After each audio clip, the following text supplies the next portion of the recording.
Nagapang. Ayun yung pare ko, yari na, yan, patato. Ayun na, yung laki yun. Guys, magandang araw. Nandito po tayo sa San Antonio, Quezon na po. Pinatawag tayo ni Tita kasi may mga kabarangay sila dito na namamatay dahil sa kagat ng cobra. Oo nga, tama. So, babae po yung namatay. Babae at lalaki, no? O babae at lalaki na yun. Paano po marami. namatay yung ano? Ayun, sir. Paano po nakagat yung babae? Paano daw? Sumilong yata doon ng bahay, may tungko. May tungko. Nakagat siya sa paa. Parang kukuha yata ng pagkain, ano? Oo, ganun. Ang laki ng kagat. Nakapasok po yung cobra sa loob ng bahay niya. Nung nakagat po siya sa Hindi pa sinabi nung nakagat eh, no? Nakapunta pa sa kapitbahay. Oh. Nakipagkwentuhan pa, ha? Nagpintuhan pa. Oo. Tapos, Ang mga medyo nagtagal-tagal yun, nakakaramdam Nahilo na na si siya. Thomas. namatay na. Hindi na po nadala sa Ay, ospital. hindi na. Hindi na umabot, pero wala pa, hindi na lang pa din. Hindi umabot. Oo, hindi na umabot. Ikaw laki nung kubra. Ilan taon na po yung ano, yung babaeng namatay? Oo, mga 40. Sakto ng 40 lang. May mga anak Bata po pa, yun? meron isa. Wawa Isa pa lang naman, anak. may asawa. Parang wala. Aral pa yun. Wala na. Nadalawa sila sa bahay. Kasi masukal doon, di ba? Alam ko masukal. Doon sa mga may marsyano doon nila. Oo, di ba masukal? Tapos yung lalaki, kuya, paano nakagat yung lalaki? Yung lalaki, taga-saan ba yung lalaki nakagat na yun? Sino kang lalaki yun?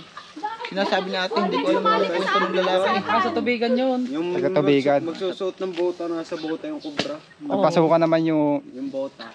lalaking nakagat, guys, napasukan ng cobra sa bota. So, madaming cobra pala talaga dito sa lugar nila. Ano ulit pangalan mo, tita? Lina. Tita Lina. Lina.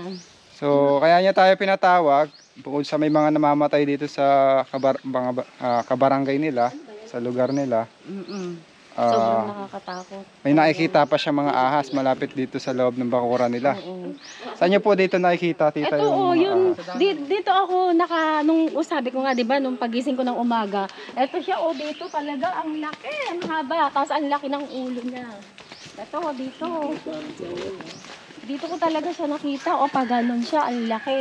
Kaya mula noon kinabahan na ako, kaya sabi ko nga dun sa nung nagkwentuhan kami ng kapatid ko, naikwento ko sa kanya na kuning takot na ako sa cobra. Kaya yan di ba, kinontak kayo. Ayun talaga guys, sobra nakakatakot, kabang-kaba na ako. Anong oras Kaya niyo po gusto ko na nakita siya. yung cobra? Ganitong oras. Mga mainit na nung nakita ko siya. Tapos pinicturan ko kasi nga nandun siya, nakakalat na yung pinagbalatan. Ayun, takot na guys. takot ako.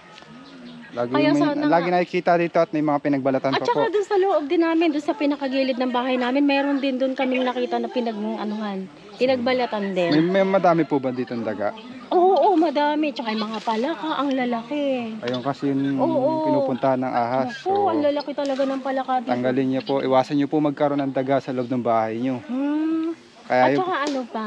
tapos yung mga butas po sa gilid ng bahay niyo. Ayun nga, meron akong butas dun kaya yun nga muna, kaya unahin nyo. Opo. Tapos, eto. Ikutin natin to, pangalawa. may mga Oo, bakod ikutin nyo naman. na. Kasi talagang kailangan maalis na yun, baka marami ng itlog. Opo. Bali, Diba? kapag nakapanguha na po tayo dito ng ahas, linisin niyo na lang po yung mga Ang damo-damo. pinapamawer ko naman to kasi nga takot na takot ako kahit papaano na pa namamao. Tinan mo, hindi naman siya sobrang sukal. May mga tambak po Oo. ba kayong gamit dyan? Ay, wala naman. Ewan ko, tingnan mo yung loob ng bahay namin. Ito, tsaka Tsaka yun. itong mga abandonadong bahay, papasukin Ayan, po natin yan. yan. Abandonado na talaga yan. Matagal na. Kasi yung mga ahas, pag Oh, muulan, dyan sumisilong. ay di baka dyan nga pumupunta. Hindi ko alam kung nandito pa yung yung lungga niya o baka lumipat na. Lagi niya naman nakikita dito, sana matsyempohan natin. So, ano nga Pinaganda pala tayo nila, tita, guys, Oo. bago tayo mag-umpisa. Sige ka. Kumain muna kayo. At yung mga bagong tropa natin dito sa San Antonio. Bro, ano pangalan mo? Emil po, Emil. Emil, si Kuya. Alan. Bro, Ang kilabot ng mga ahas. MJ. sila yung makakatulong natin sa paghahanap. Tulungan nyo rin kami sa pagkain. Medyo madami to. Sige lang po, tapos na lang. Ano naririnig mo? Kain muna tayo mga boss. Oo, sige. Gawin mo Jimbong. Ilalagay mo Kain. Ay, hindi yan tuha. Kain muna tayo, guys. Sige, dito. Ano po may tawag kang iba. Hindi bignay. Ayan yan. Guys, tapos na kami pakainin ni tita. Nabusog kami. At yung ating cameraman. Sila yung mga kaibigan natin dito na makakasama natin at makakatulong sa paghuhukay. Pag may mga malalalim na lungga. Hindi nandun ang kanyang motor. Saan natin umpisahan? Te, dito. Bigyan muna natin dito.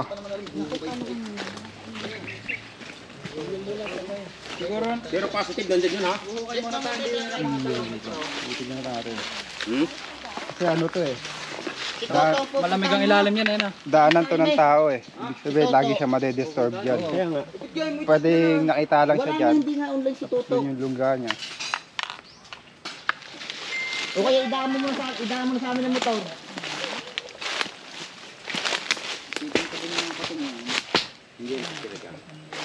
Ano lang to? Pinaglunan sa ilalim yan. Sabi yan sa ibaba, yun sa umaga. Wala nang bagong butas eh. Sa ilalim na yan.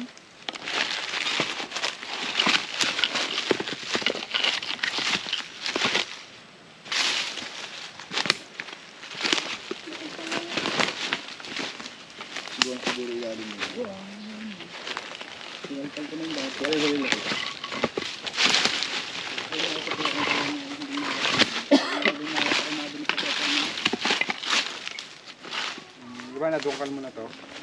Dito siya galing. Hindi nandito yung butas na malawak.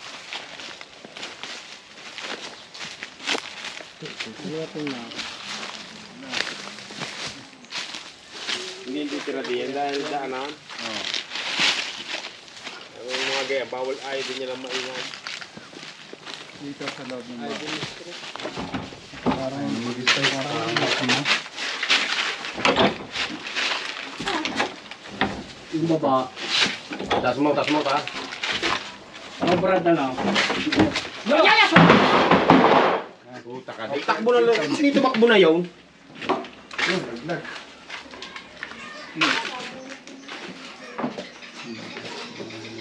Bukas. Ang tao. Bahay mo na kasi baho.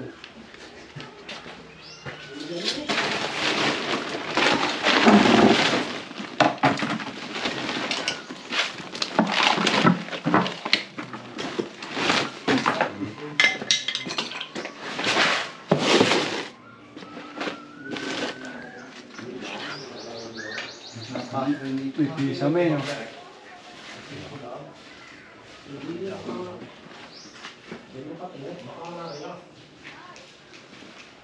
Kailan ka huling nakita yun?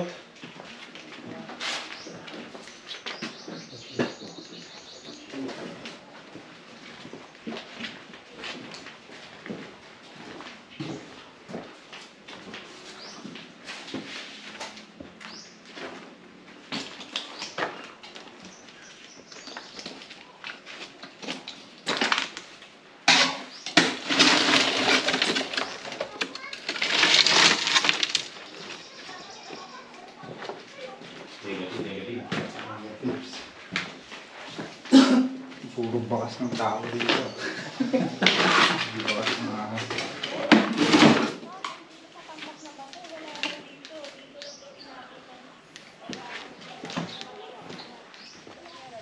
Ano dyan sa loob? Meron kaya yan? Takpan nyo lang po yan. Ha? May butas dito. Ayun na yung tinitingnan na nga niya nila. Ito po, tatakpan nyo lang. Ha? Takpan nyo po ng semento. Pero walang ahas niya sa loob na yan. Kung magkakaas po dyan, di po magtatagal kasi daanan po ito eh.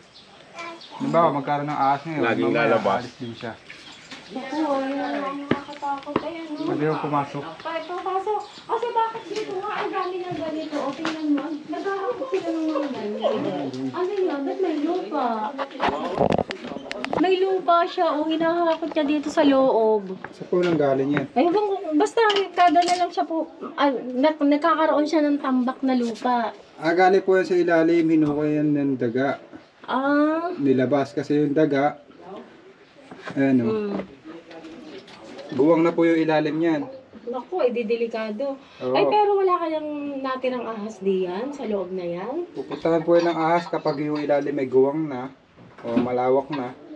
Kakainin ng ahas yung daga, tapos yung cobra ay siya yung papalit. So, madaling salita, Mga ano ko lang. takpan nyo na lang po, Rita. Tatakpan na lang. Sementohan nyo. Ito pa oh. Ano ba ang mga pwedeng ano? Yung mga tayo po ng Ito, daga naman, dito. Hindi naman, May ahas na dito. naku, baka na andyan. Tingnan mo muna. Baka dito naman sa loob. At wala pala sa labas. Bakit po ano? Ha? Lalabas ko po ito ah. Oo, sige, ilabas mo yun. Ganyan na lang po.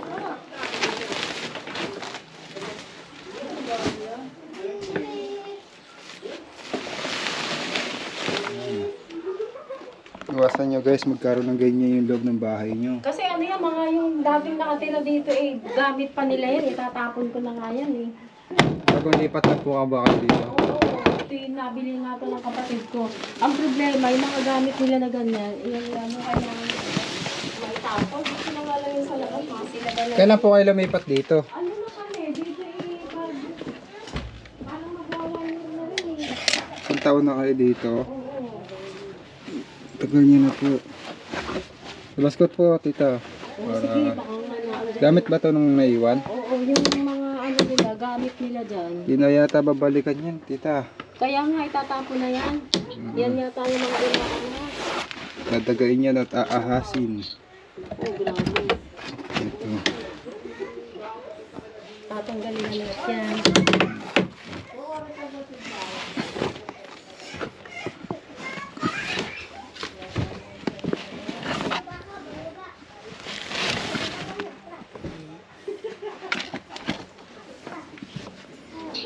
Nasaan kaya? Sana makita nyo.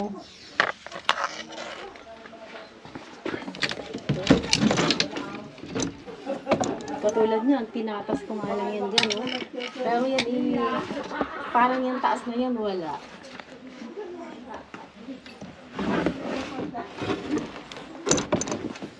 Sana iwan pa rin to. Ha? Iniwan pa rin to ng dating kamera. Oo, iniwan. Tapon nyo na po yan. Hindi na yung babalikan. Hindi na nga, pagsisisilabin ko na nga lang yan. Hindi po. Oo. Tapon nyo po yung mga... Tapos doon naman sa amin, doon sa bahay dito. Baka wala na yun. Guys, nakakita na tayo ng bakas ng lumipas. Siguro, ilang araw lang to. Paano na lang? Uy. Yung... Nagapang. Ayun yung pare ko, yari na, yan, patato. Ayun ang laki yun, oh. Ayun.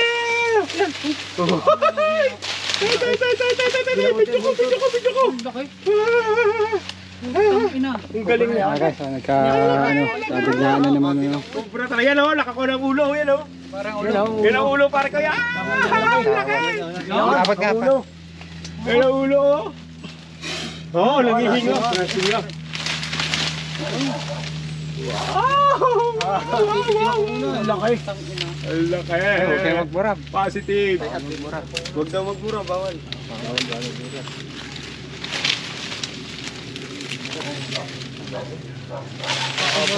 laki. Problema. Kakabit ata doon sa ano.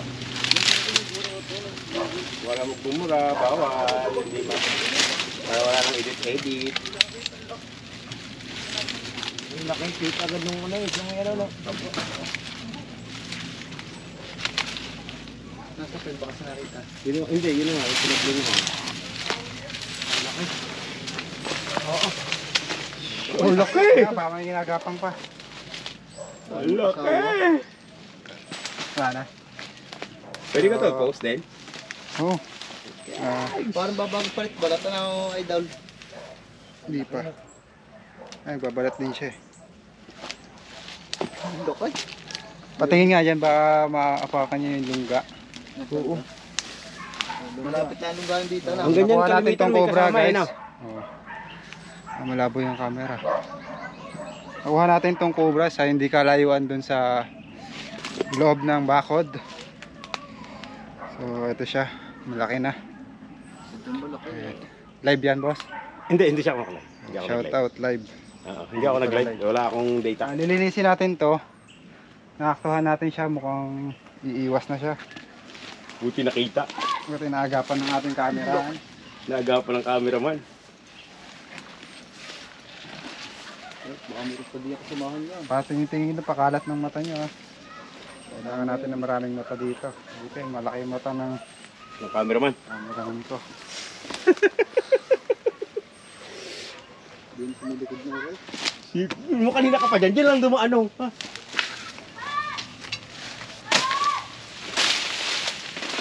Ito yung snake ko kaya. May bitawan ko. Dito mo binitawan. Sa doon. Yan, parte. Ang laki ha. Nung kumuha ka ng kuwan. Oo, nabitawan ko. Binitawan mo nung... Ayan, oh. Yan. Yan, ito. Tatawid na sana idol ano. Ano pre, tatawid na sana sa kabila no. Tatawid yan. Tatawid na. Nahawakan lang ang buntot kaya bumalik ang ulo.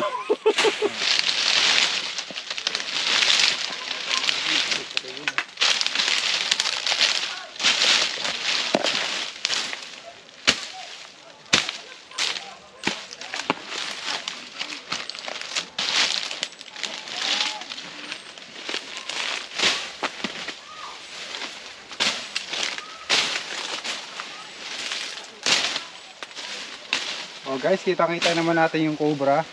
Dito dumadaan sa mga madamo na nakadikit sa pader.